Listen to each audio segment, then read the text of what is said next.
packing my bag out of here.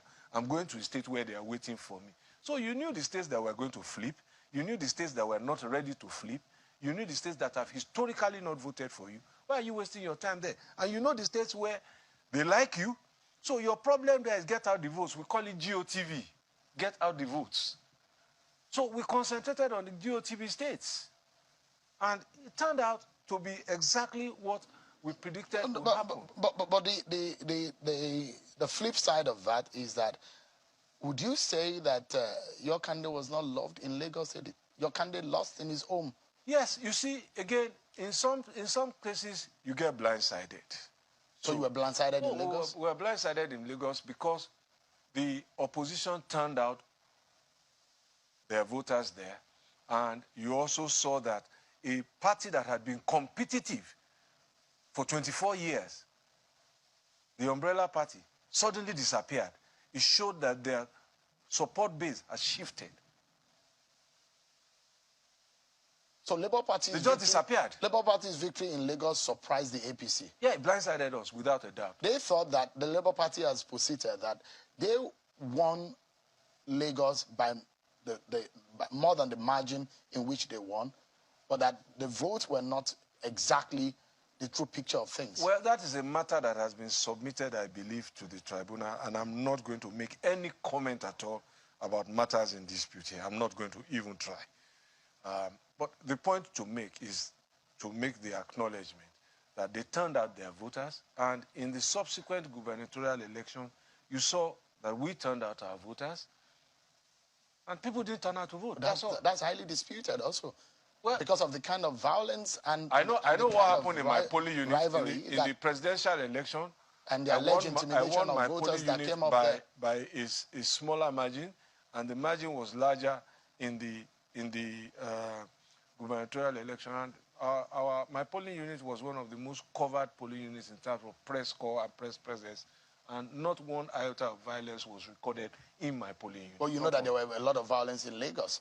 Well, what has been now being popular as Lagos was the headquarters of voter intimidation and tribal and religious ethnic division in that election. So let's take them one by one.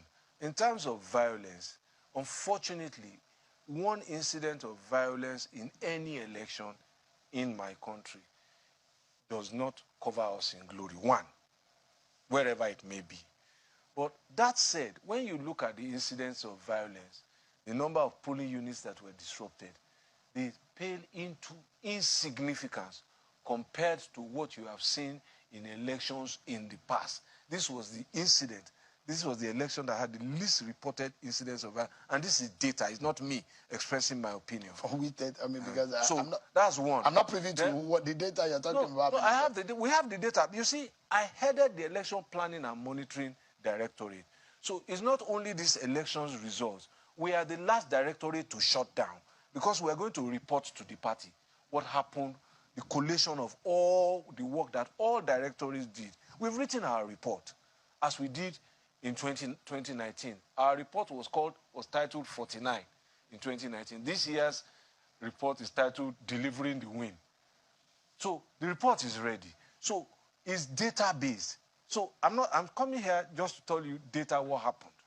So, but that's as far as numbers go. So we compare year by year. Who were the voters who were with us in 2-3 election cycles before? Have they moved? Have they stayed with us? If they have moved, why did we lose them? This is what we do. Okay? Now, and who are the voters who have just joined us, and why have they joined us? Because they translate ultimately to government policy.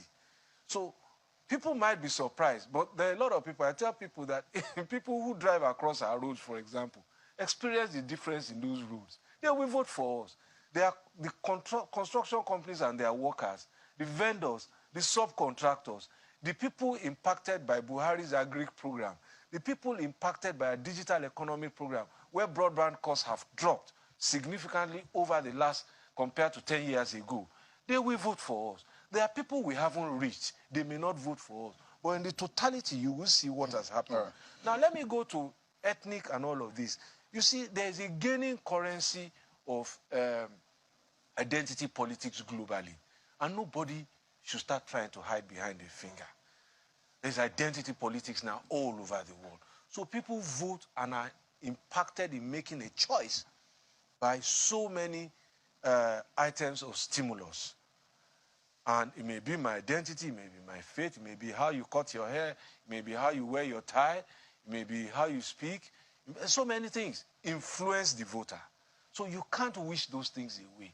But as I've always said, you know my position about religion is a personal thing. Keep it out of the public space. It's your relationship with God. And let's talk about policies, programs, and all of that. Mr. Fashola. Babaláwo lumagun lórí ìyàwó pastor. Ó gbẹnu tán. Babaláwo lumagun lórí ìyàwó pastor. Pastor ti fira. Ó gbẹnu tán. DJ Kora. Ó gbẹnu tán.